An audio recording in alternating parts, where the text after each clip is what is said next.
Hey, how you doing? Tony Wasinski, official aviator of the podcast, and I think I see him. Is that Frank? All I can see is red right now, but I think that's Frankie Bergasetti. I am here.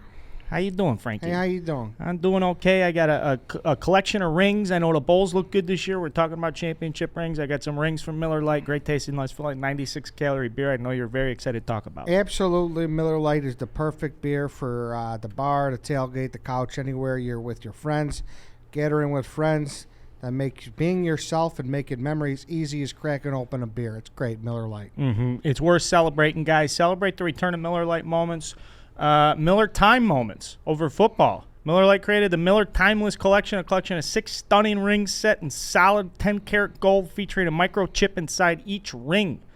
This chip can detect when all 6 rings are together. Enjoy Miller Time in football and unlock free Miller Lite.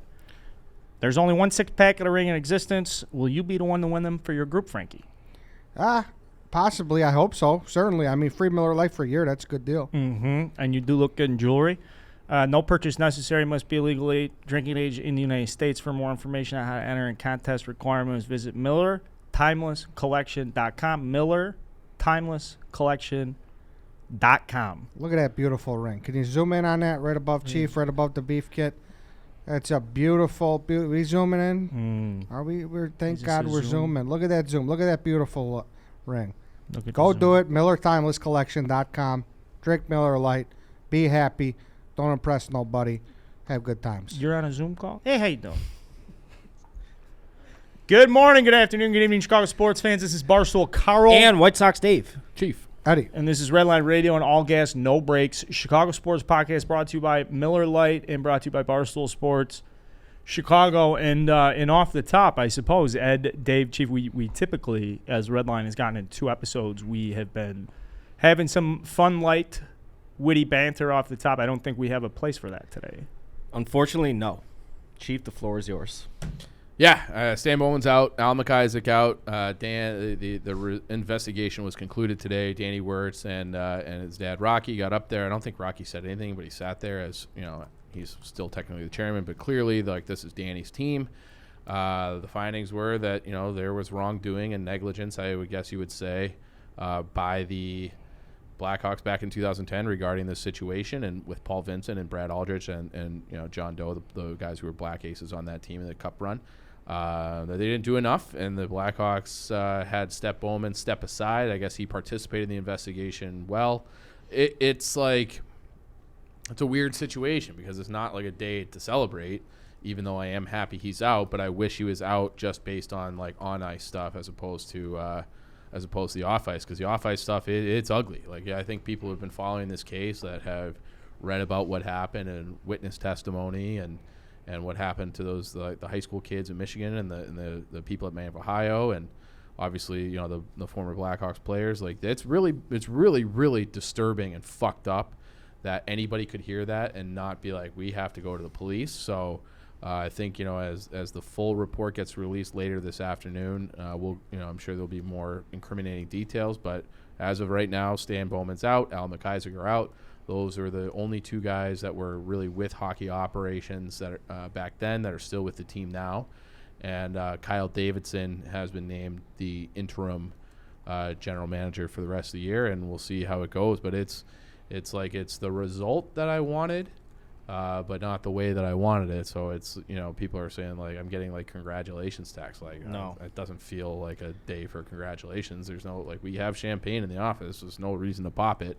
So it's a shitty situation. I am glad the Wirtz family did that investigation the right way. They hired a big-time legal firm who had experience dealing with cases like this, and they, didn't give them any restrictions. So I felt like they were forthright and honest about it, and apparently they're clean.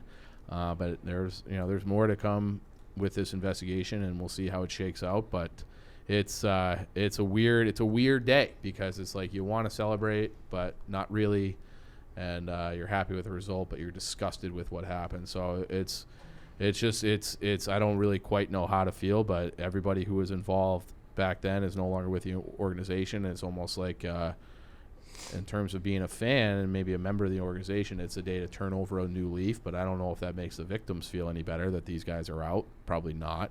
Doesn't undo what happened or undo the response that happened to it over the last 10 years. So it's a fucked up day. It's a fucked up story, fucked up situation. And it's a good day and a bad day all kind of rolled in together.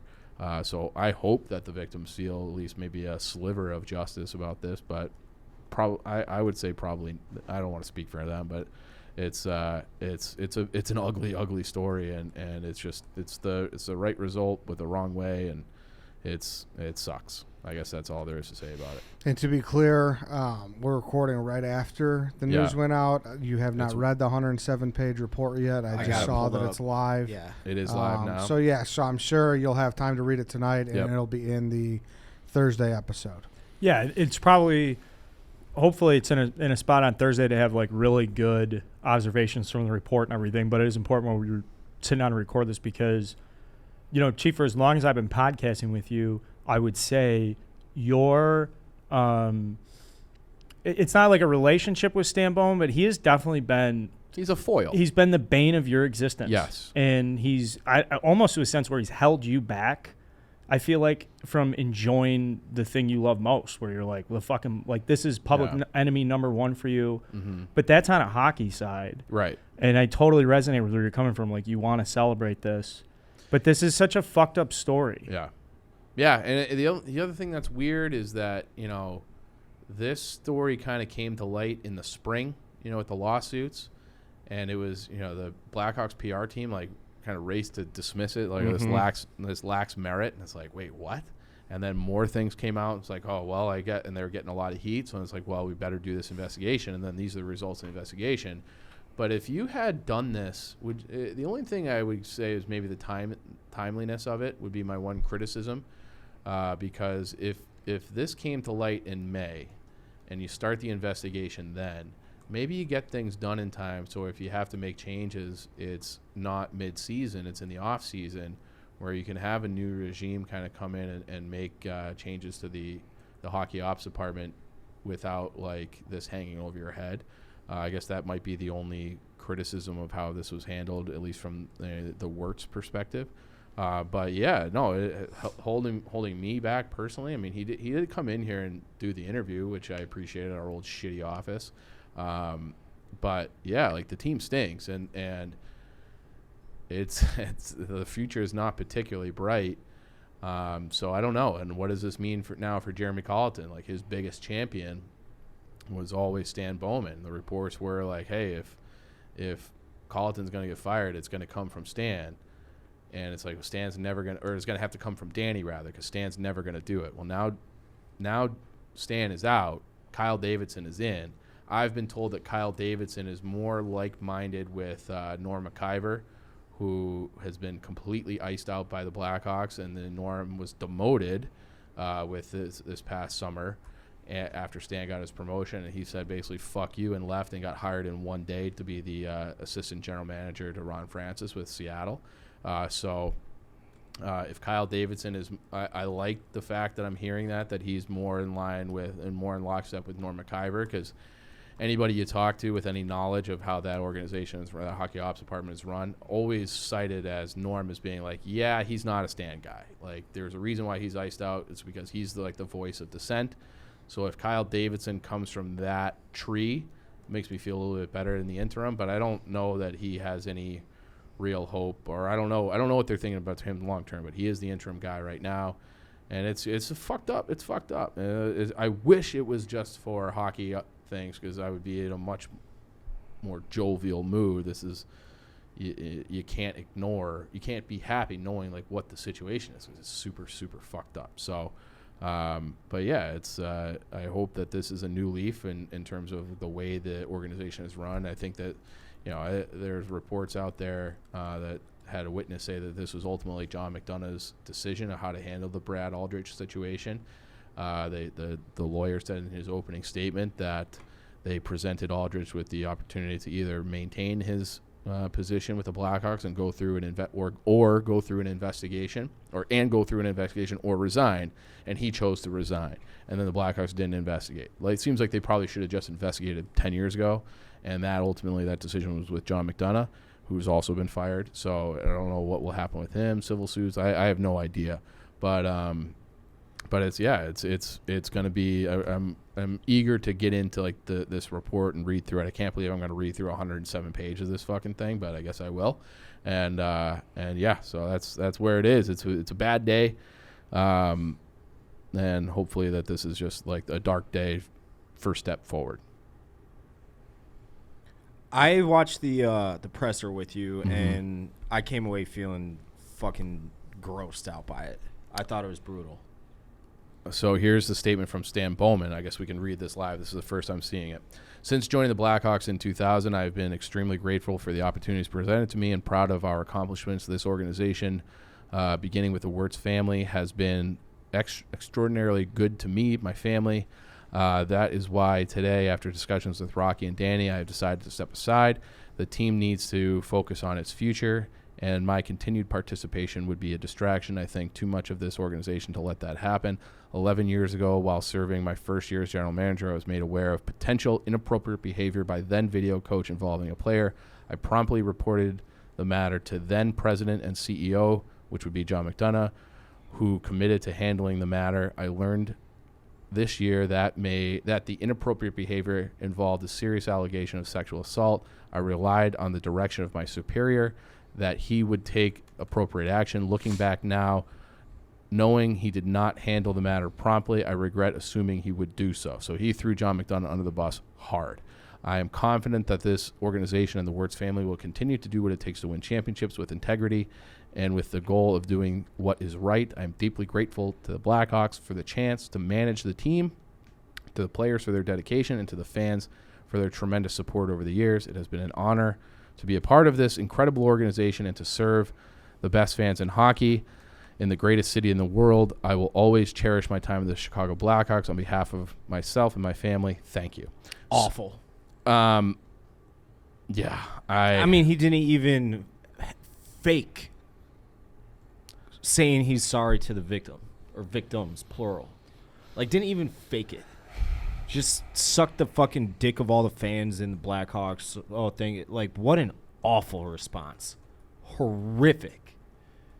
I mean, he threw John McDonough under the bus. Oh, hard. Quickly. That too, of course, yeah. But that's like, it's such a serious thing. And it'd be like, hey, John, just following up on that thing with the sexual assault of one of our players. Where are we on that? And I don't know the exact timeline. This is 2010. This is right in the heart of the Jerry Sandusky thing, when, like, you can use that as an example to never, ever, ever let something like this just kind of brush it under the table, you know? Yeah, I mean, it's really fucking bad. It's really fucking bad. So, I will be reading that full investigation, and I'm not through. Like, I think my prediction was that Al would be thrown under the bus and that John would be thrown under the bus, and I wasn't sure about Stan. But Stan, somehow he's involved, but he's taking the high road.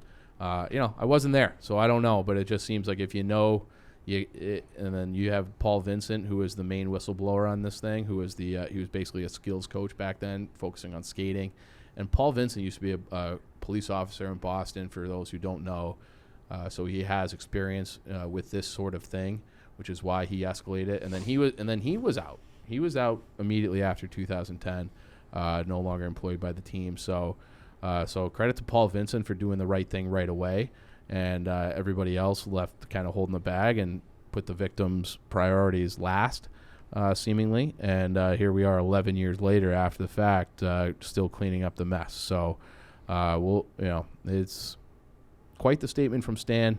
But I don't know, what are you going to do? It might just be one of those things you say. I don't know. Yeah.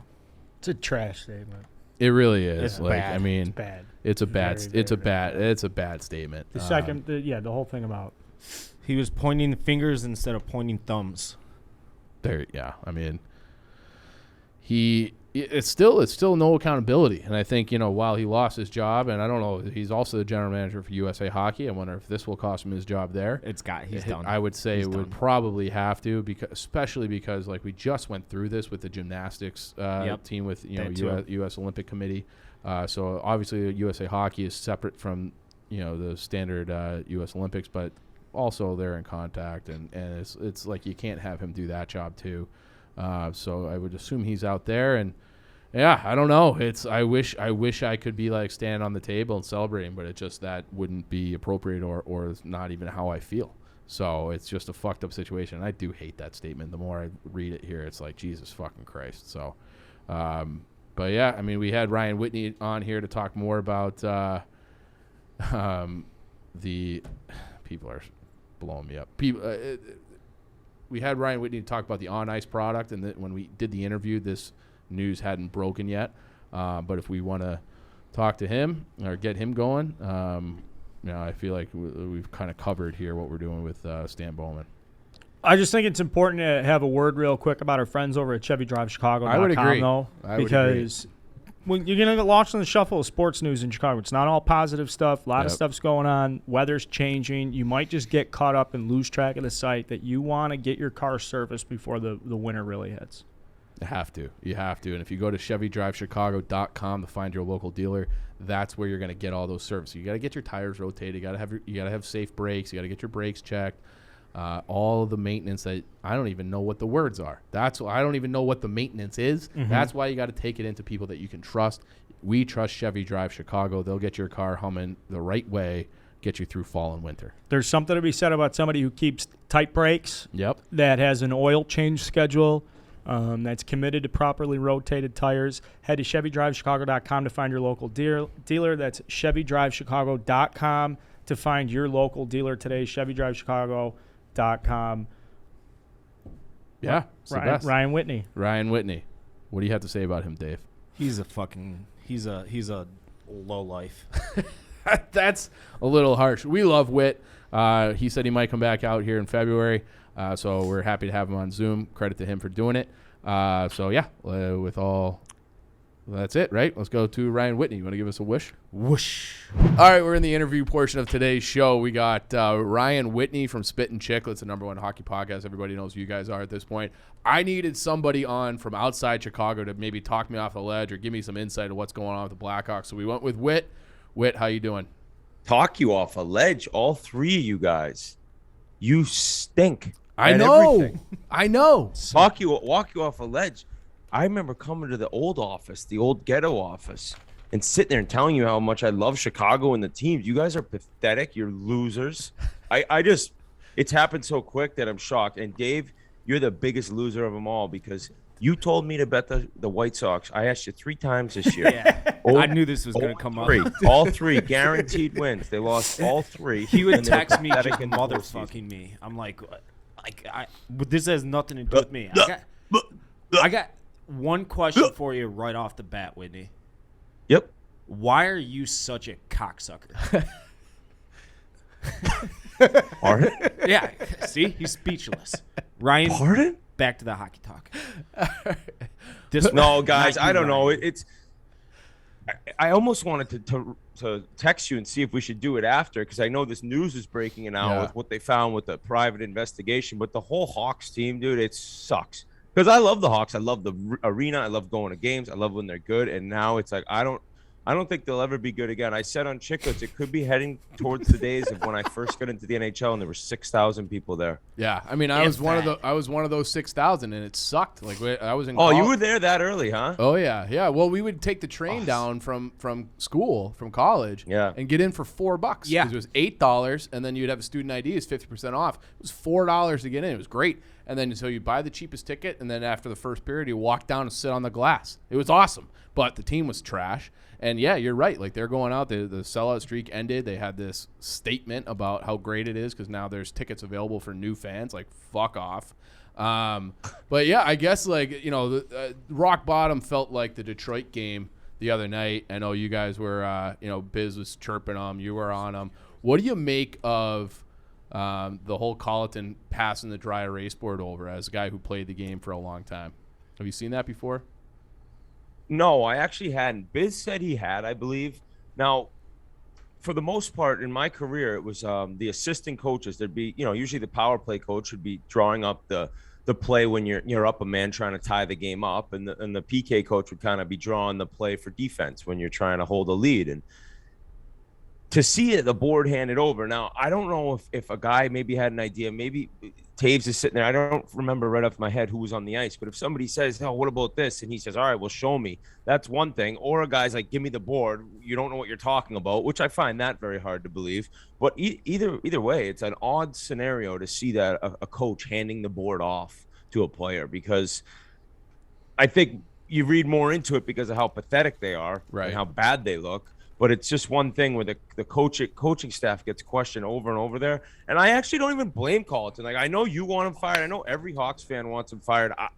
I look above, and I like Stan Bowman personally, but he's done a piss poor job there. And in the end, it's like, you fire the coach, I don't think much is going to change. I really don't. Yeah, I guess. I don't know. Go ahead. Go ahead. Sorry. I look at it as like, well, it can't get any worse. You know, if you make a coaching change, they're 0-6. They haven't had a lead for 1 second all year. Like, that seems impossible. How can you play 360 minutes plus an overtime and not have a lead for 1 second? And it's not like they're the worst roster ever assembled. They're not. No one. I don't think anybody, including myself. I liked the moves this summer. I liked them on paper. I thought they'd be in the mix for a wild card. Clearly, I was off on that. But I guess, I don't know. It seems like we've been doing this for a long time. Bowman's been there for over 10 years. This is Colleton's 4th season. Nothing seems to get better. So, like, with a coaching change, I don't have an axe to grind with Colleton. I don't care what system you play as long as you fucking win.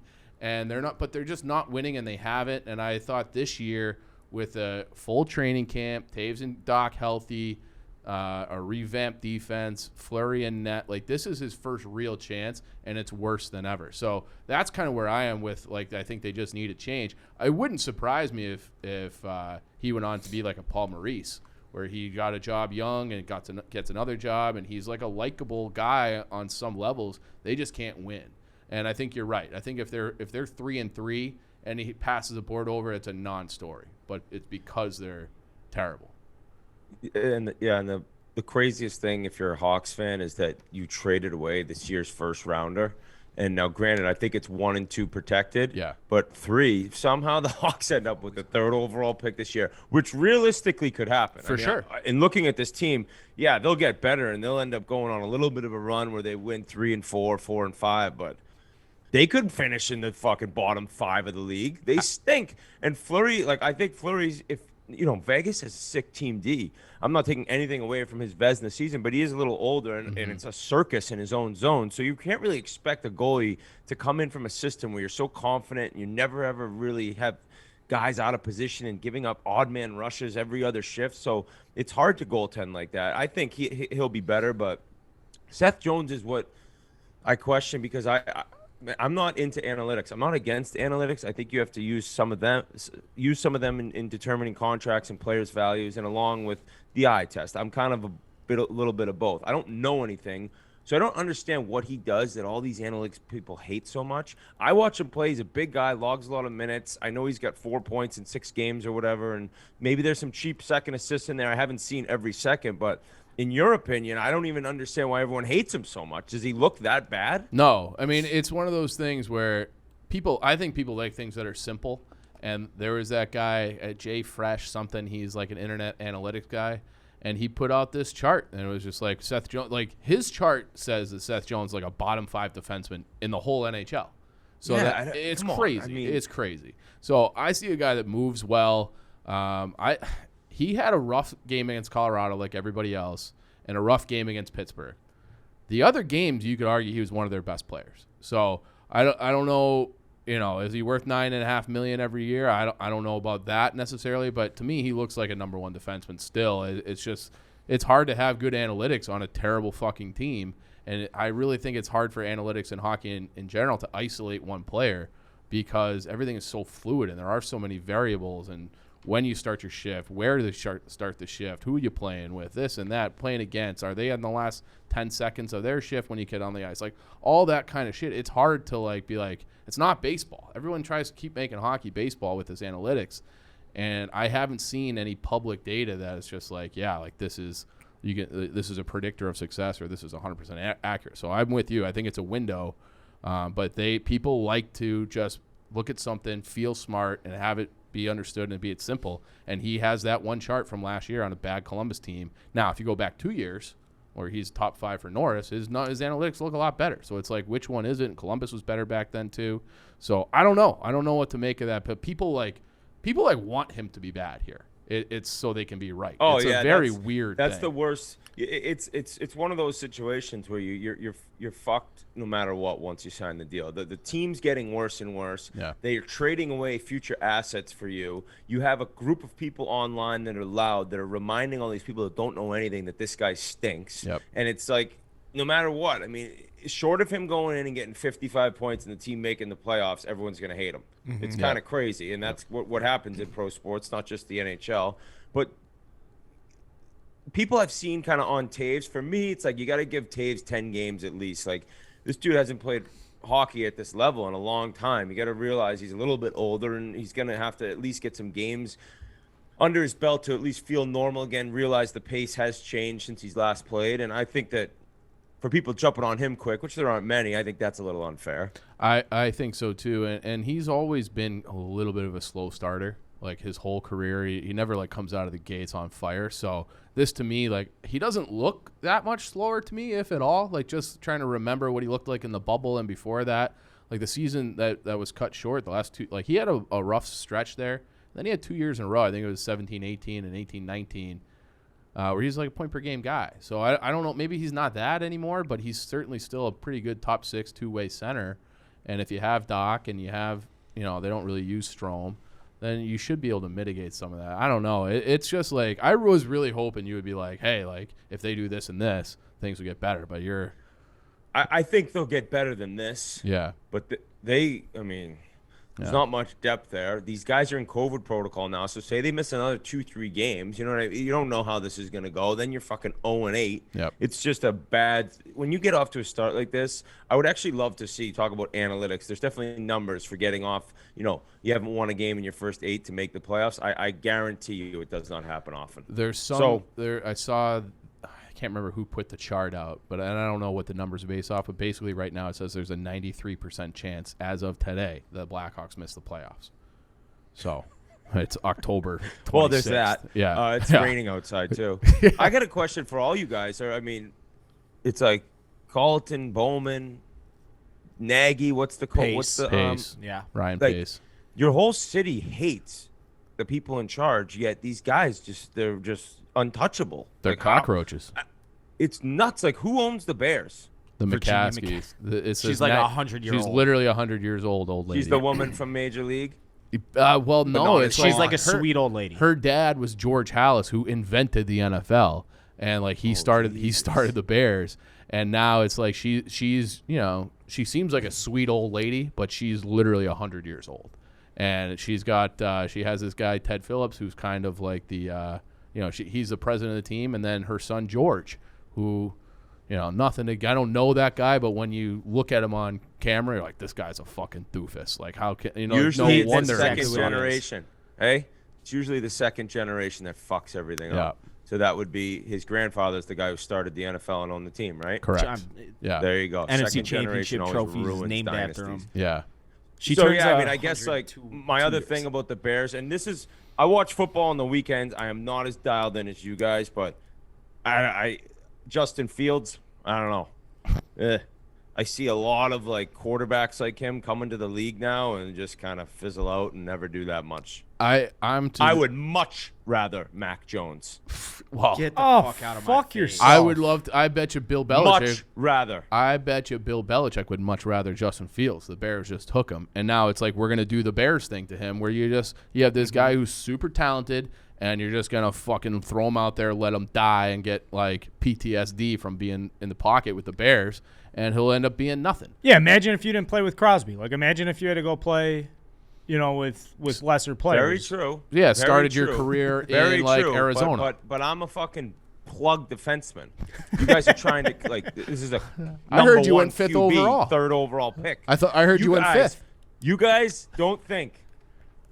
Throw out the coaches. That Mac Jones is going to be a better NFL quarterback. You can't throw out the coaches. What do you mean throw out the coaches? You can't do that. That has everything. I'm just talking about. Look at the guy look at the Patriots guy. aren't exactly like a sick team, dude. Like, what are you talking about? Have you seen the Chicago Bears? If your guy was that good, he would have fucking gone into camp and they would have been like, boom, this is our guy, Andy Dalton, nothing. They didn't even. That guy hasn't shown shit. Mac Jones went in and won a job from a veteran. You guys are crazy. That's because our coach is a moron. Do you know this coach has demoted himself twice now? He was a play caller. And he's like, I can't do this. And then he like sneaky took play calling duty back last year. Didn't tell anybody. And then that's exactly when the team went to shit. And then they bring in this guy, Nagy's coach, calling the plays again to start the year. He fired himself from calling the plays again, like 3 games in. They have no mind. Like Justin Fields, like neither do the Pats. I feel bad for him. They got Jason Peters, who's 39 years old. They signed him off the street. He's their starting left tackle. It's bad. It's fucking bad. It's here. brutal, Throw man. Dave in there at left guard. Exactly. Yeah. I'm kind of. Dave's scrappy. He's a bulldog. Yeah, he's scrappy. I'll fight you right now, Whitney. Oh, sick, dude. Yeah, you fight me over the internet. What else is going on, guys? How's the new office treat? Why don't you come see it? I want got to him get here. surgery on my elbow, but after that, we actually were talking about going to Chicago in February, so that'd be a good time to come chill at the new spot. Yeah. What's You guys wrong with the stream games elbow? there? What's What? that? Yeah, what'd you do to your elbow? Dude, Just too I much tore a golf. tendon in my elbow like 9 months ago. I've tried every single thing possible before surgery. Did you tear Everything. the UCL? Throwing too no. many hammer curveballs?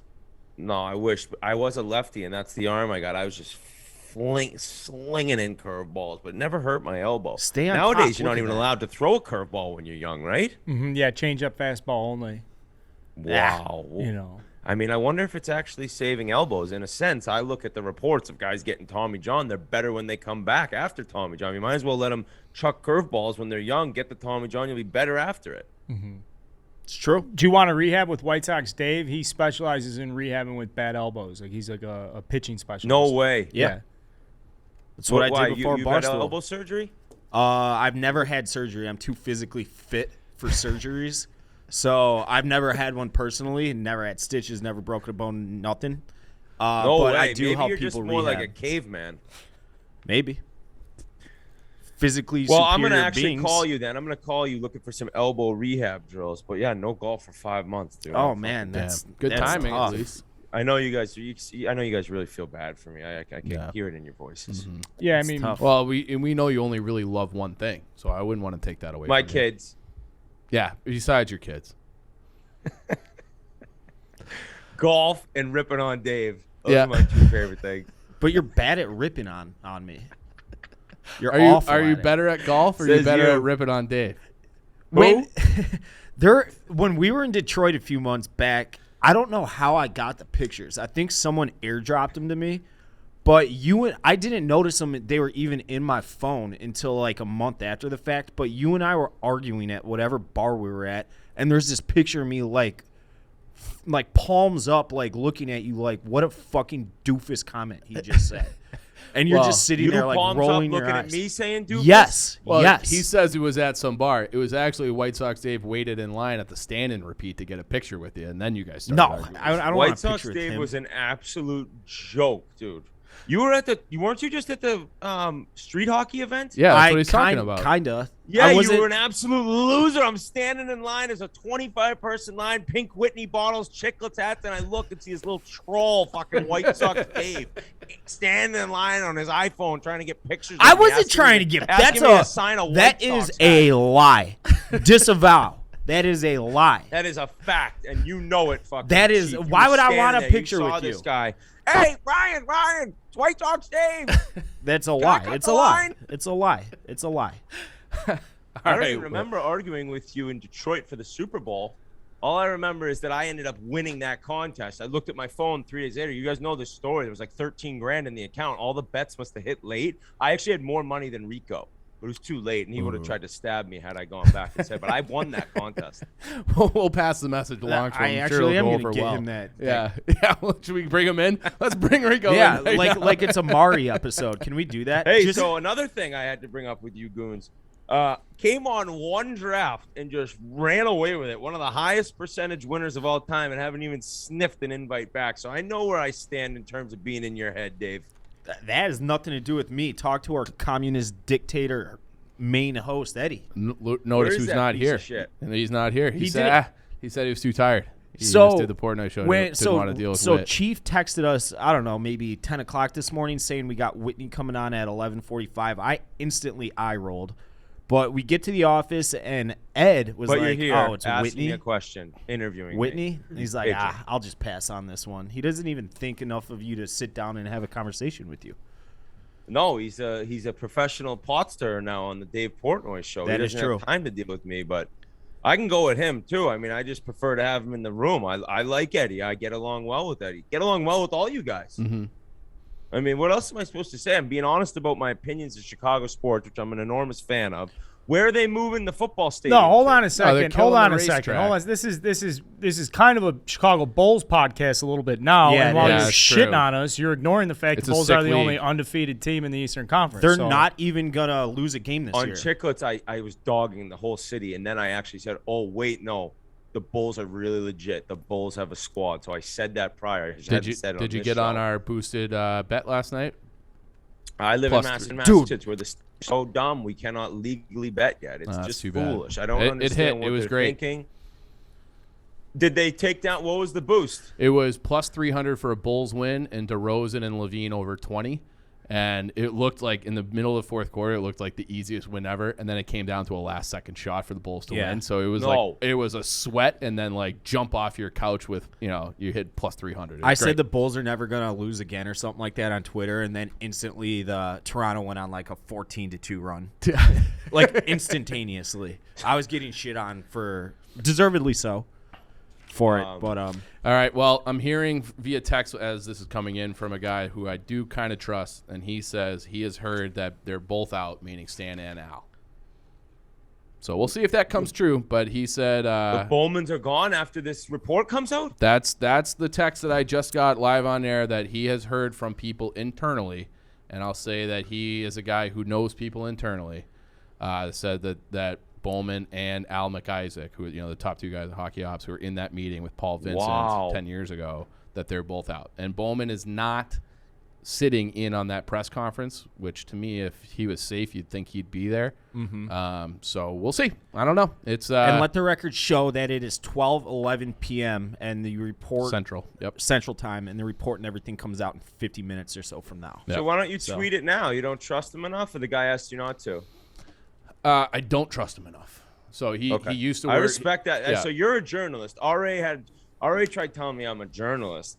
I am not a journalist. I'm not a journalist. No, you are, though, or you'd be tweeting that. I'm in the business of not making myself look like a moron. You have the most journalist standards out of the four of us by far. Think? Yeah, I think you are. doubt. I think you're like the most buttoned up out of the four of us for sure. Yeah, you like source people and shit. Yeah, no, I think you. I think What do you you have mean? like I don't know. I don't like that title. I don't want to be a journalist. But I think out of the four of us, you do like.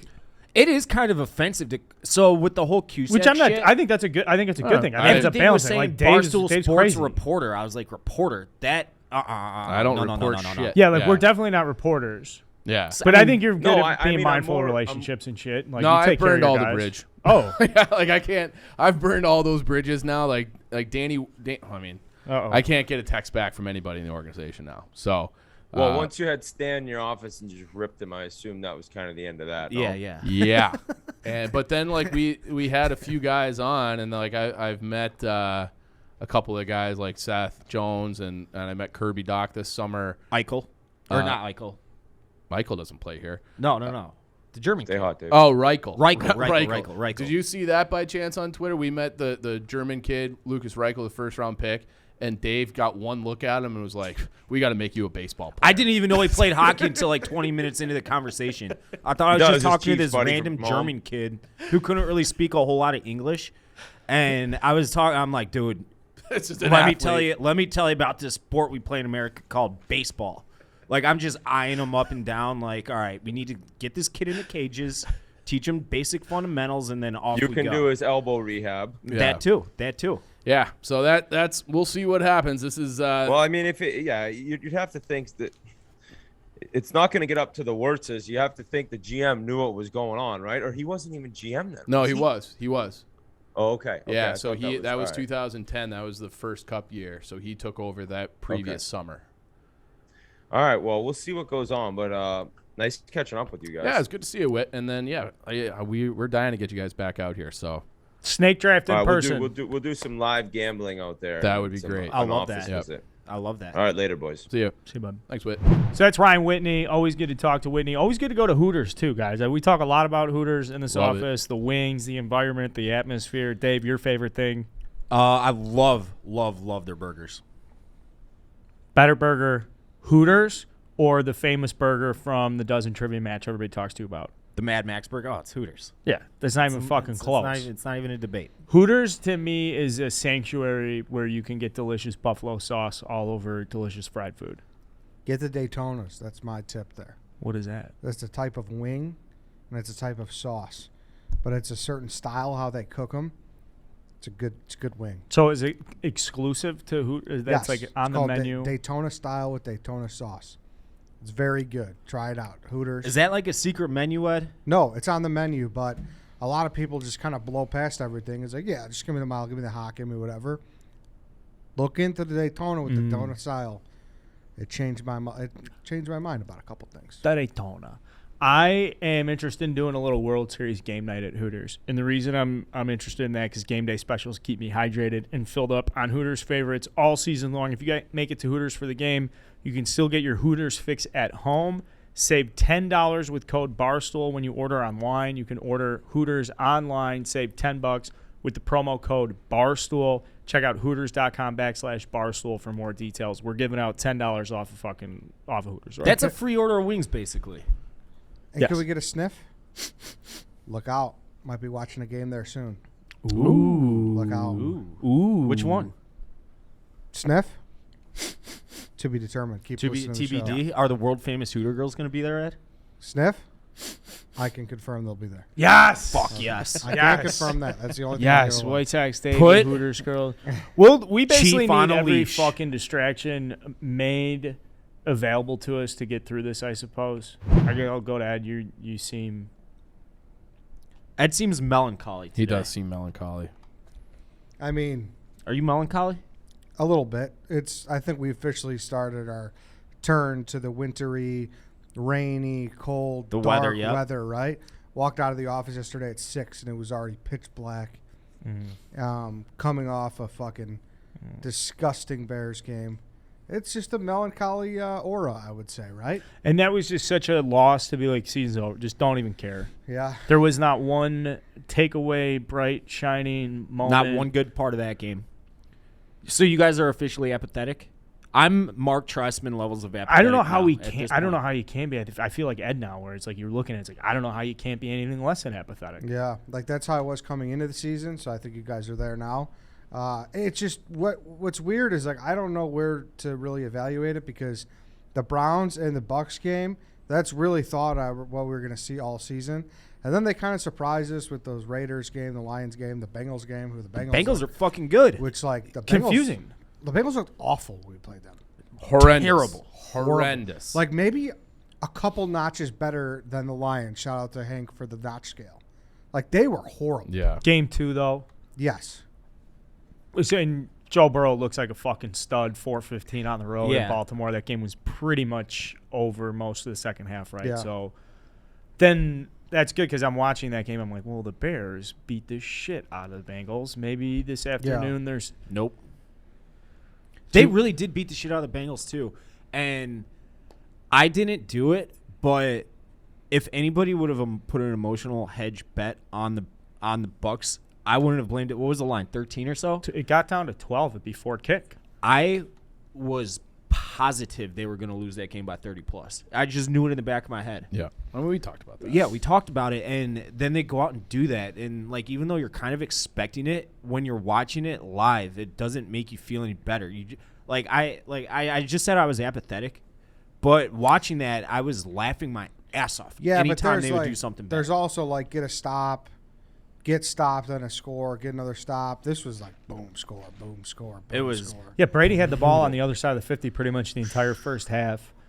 I mean, even Nance and Romo were fucking giving it to the Bears on the broadcast. Yeah. That was tough. And bouncing out of that is like, now we're home, Halloween, like you're saying, the weather's already turning. I mean, they lose this to the Niners. Things get ugly very quickly because then you're on the road against the Steelers, and then you're in a bye week, and then you're playing the Ravens, and this thing very, very easily could be 3-7.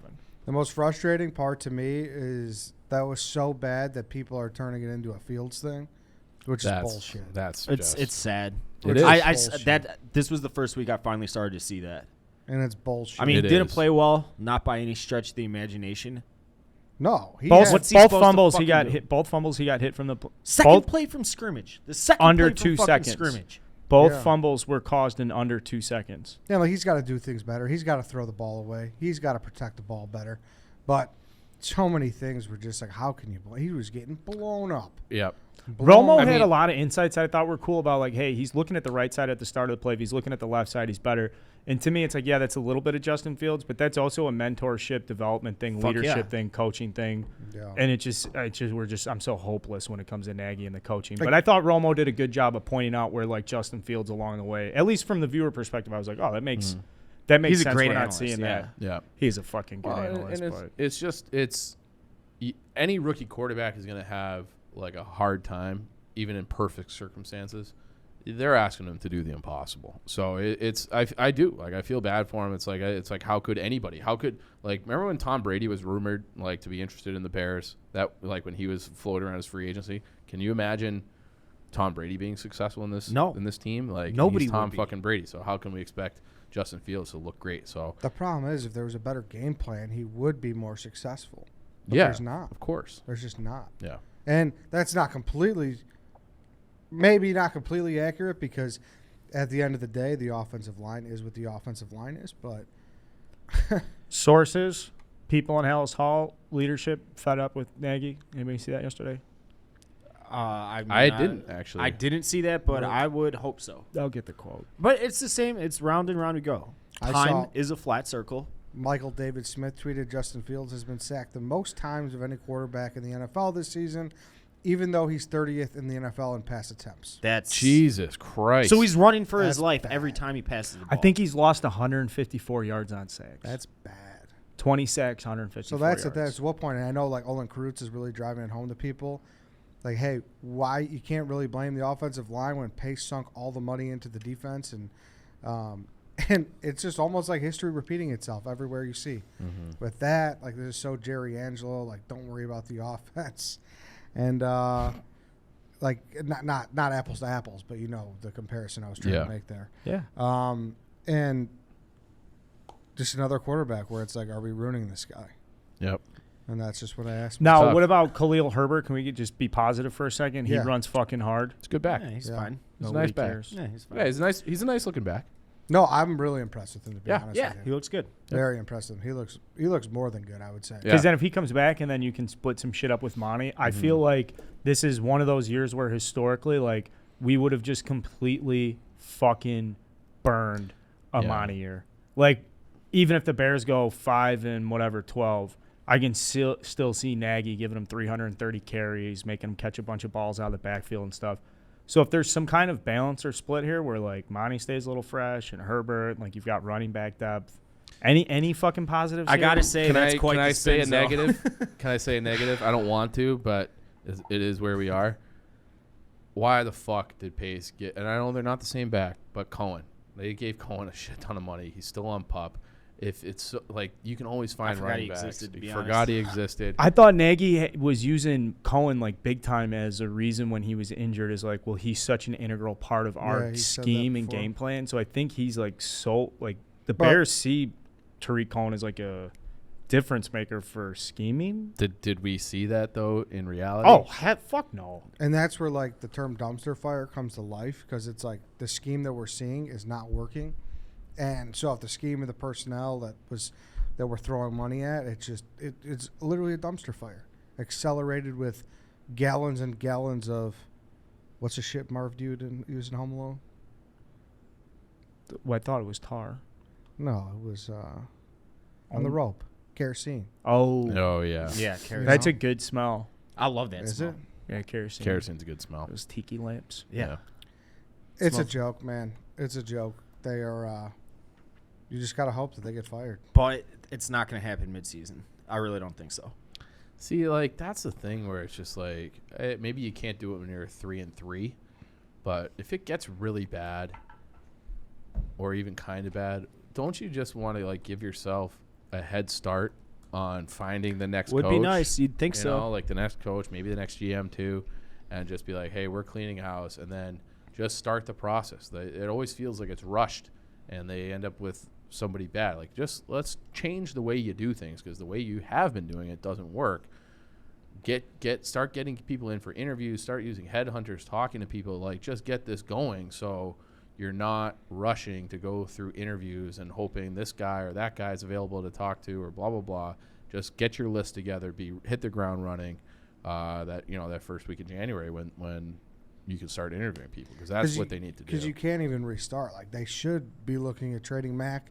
They should be looking at trading Robinson at the deadline, and we just can't. That's another guy I feel bad for. We just can't get there because the general manager and the head coach need to win to save their jobs. Yeah. So it's like, we need to But beat the 49ers, we beat the Steelers. I'm going to say this is a bad thing, and you just brought them up. They're probably going to win this week. I don't know. I mean, the Niners aren't any good. They're 2-4. They're not good. It's a home game.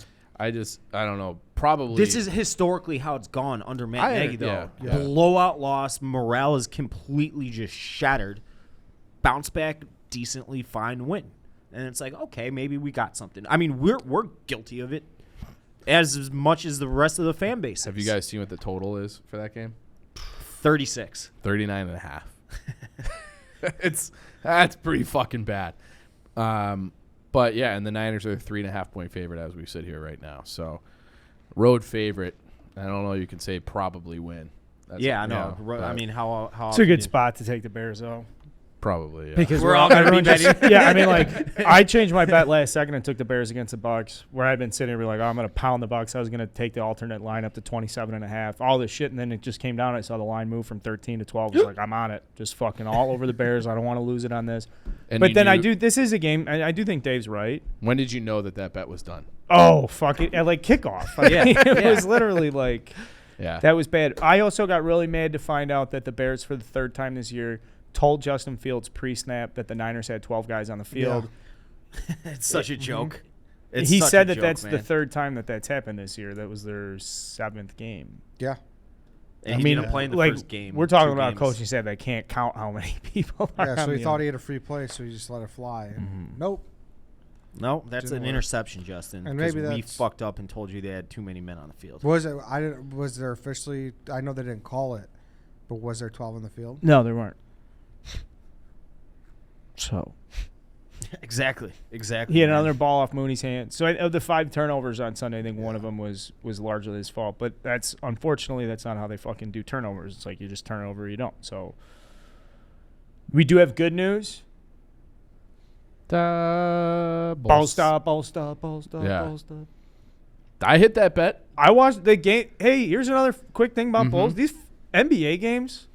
Fucking 2 hours, 15 minutes, 2 hours, 20 minutes. Yeah. Quick. Yeah. It's such a nice change of pace coming out of baseball season where it's like 5 4 hours. hours, Yeah. 5 hours, pitching changes and shit. Yeah. It's very predictable. Have you been enjoying the Bulls thus far? I have. I have too. I watch more NBA or Bulls basketball this year than I have in the last 5 years combined, probably. I've watched 3/4 of Why every is that, game. Dave? Because I'm not a basketball fan. But You trying to they're ban at least them? entertain. Yeah. No, what I'm are you asking trying to get at? why are you watching more this time around? Because they're enjoyable and fun to watch. Who would have And thought you have gambling that interests. the best ownership in town would be Jerry Reinsdorf, your guy, the best owner in town by far. Man, he's got both his organizations cooking Rolling. with gas right now. Who'd have thought? And Michael, I mean, hey, credit where credit's due. He does really have both organizations humming right now. They really are fun to watch, even though that fourth quarter last night got very, like, I thought that bet, the DeMar DeRozan, Levine over 20 in a Bulls win, that looked in the bag with like 8 minutes to go. Oh, come on. And then it turned into a fucking sweat. Vooch missing those down the stretch at the He line. had a couple bad turnovers too. Dude, it does, if they're up I mean, honestly, unless there's 2 minutes left in an NBA game, it does not matter at all what the score is. Yeah, I know, and but it felt like those guys were going to hit it, and then they were up double digits, and it just was like, holy fuck, like double digit lead. You think should be safe, and it's not like we had them like on the spread. It was like they should just here we go. A couple takeaways. One was that I love to see Levine. He wasn't happy about that. Did you see the post game? Yep. He was like mad. He's like, no, we almost blew that. You like to see that? I love that, actually. Dude, I didn't see that. I feel so guilty about all my previous Levine takes because every time he talks, I'm like, this is the guy. And before, like, I don't think I've ever been more wrong about anything the way I was about him. He's certainly grown a little bit, but man, I was fucking wrong about that. Yeah. But you're right. Like, that was like the type of accountability you want to see out of your leader. Be like, yeah, like, we got to go watch the tape, make sure things get better. Win's a win. I got to put a hand up, too. Lonzo Ball. I just assumed because of his fucking loudmouth father that he was just this punk bitch that would, like, throw up broke-ass three-pointers. He plays fucking tough defense. He's sick, dude. He's good, man. He's a good fucking NBA point guard. They're long. They're, they got a lot of guys that are length. A lot of guys who know how to defend. DeMar DeRozan, again, like we're not like the biggest NBA guys. A little bit of like that Paul Pierce to his game where he gets guys on like the up Can't play fades defense. What? Can't play fucking lick at defense, but But Lonzo Ball. Okay, sorry, no, I agree with you. DeRozan offensively mid-range, gets to his spots, gets guys up in the air. Like he's like it's just like all the pieces like kind of fit together. It's like AK like knows what he's doing. So it's nice to see. It's fun to watch. Can I talk about the most concerning part that I saw over the weekend of the Bulls, or Sure. the week of the Bulls? Mm-hmm. Do you think we're going to run into an issue with DeRozan and Levine? How so? Because of isolation at the end. Did you watch? Yeah. I'm talking about game one specifically. DeRozan, I mean, this team, we've been so used to Zach taking over at the end. DeRozan, was really, seemed hell-bent on taking over there. He should, though. But he was not, he didn't have it. You know what I mean? I think it's going to be a kind of a hot hand situation.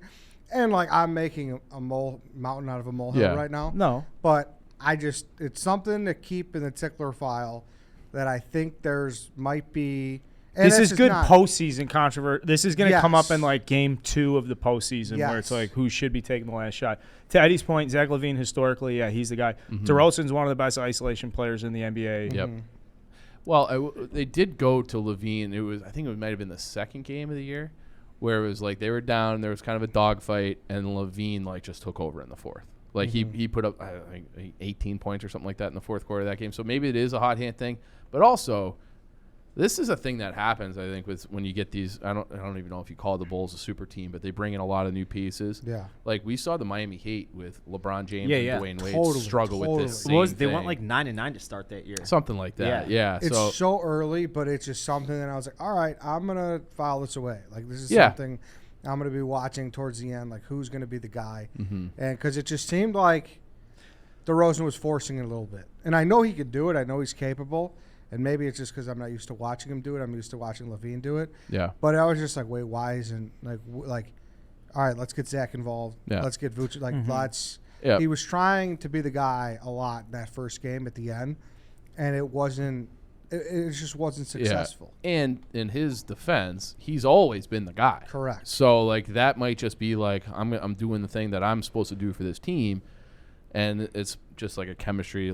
Dude, you're. Yep. That's not your chemistry. Yeah, that's not necessarily always going to be your thing on this team. So I'm interested to see how that goes. Yeah. That's the most interesting part to me so far. I like the way they play off each other now, and that will be a good development. The biggest thing I'm seeing from DeRozan, or I should say that's coming from the DeRozan relationship with Levine, is Levine doesn't have to dribble as much, and you get ball on the perimeter, so there's more ball movement. Levine gets a catch and shoot. He doesn't have to create his own shot. Those are much higher quality shots. There's a lot of cutting. There's a lot of sharing. Alex Caruso billed as a defensive player, but then he gets to come in here and he finally has offensive freedom to cut, attack, slash. Yep. So as far as late game situation, and I think this is genius from you to call us out in October, because I fucking guarantee you it'll be a talk. First week of May, we're how the fuck the only have they not figured this shit out? And then the big question though is the big man depth. Yeah. Vuk is just you have Vooch. That's basically it.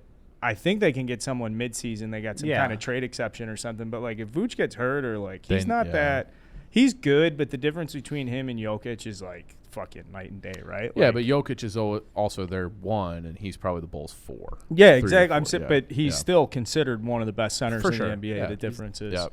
So we'll see how the big man hunting goes because they That's can't a good do point. shit if he's their only guy. And the only other thing, back to Eddie's point about the end of the game situation, it still drives me a little bit crazy that Levine doesn't seem to get any calls, where DeRozan does get to the line more effectively than Levine. And I don't even think that's necessarily Levine's fault, but DeRozan gets calls and gets guys in the air, and that could be part of that equation too. Who knows? But yeah, definitely that's a good point from Ed. Something to look out for. But I'm also is there also a concern about Paul at this point?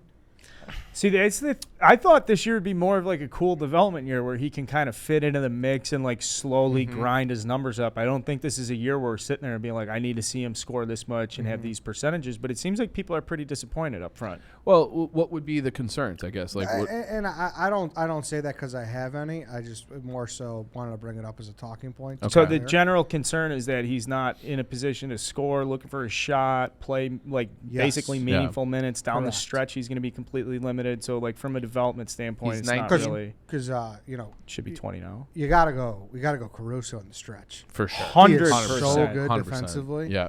that he's gonna have to. But I think Donovan wants to do 3 guards in the stretch: Yeah. Levine, Caruso, and Ball. so it's gonna be. I don't know. It's kind of a tough situation with that. Yeah. But And I think that's fine if he's not on the floor during the stretch, right? I mean, he should be a sophomore in college or junior in college. You Yeah. know, like He's 20. And it did take, the comp everybody has for him, or a lot of people had for him, was Kawhi. It took Kawhi a while to get going. Yeah, and once again, these are very early overreactions because it's fun to do that. We're 4 games in, and we can do this again. So Yeah. what should Yeah. happen with Williams then is like, say we get into the February stretch or it's January, like, yo, DeRozan, you take 2 games off, or you start to get into the situation where the Bulls have a lead, or you can project stuff, and like maybe Williams, Paul gets his chance.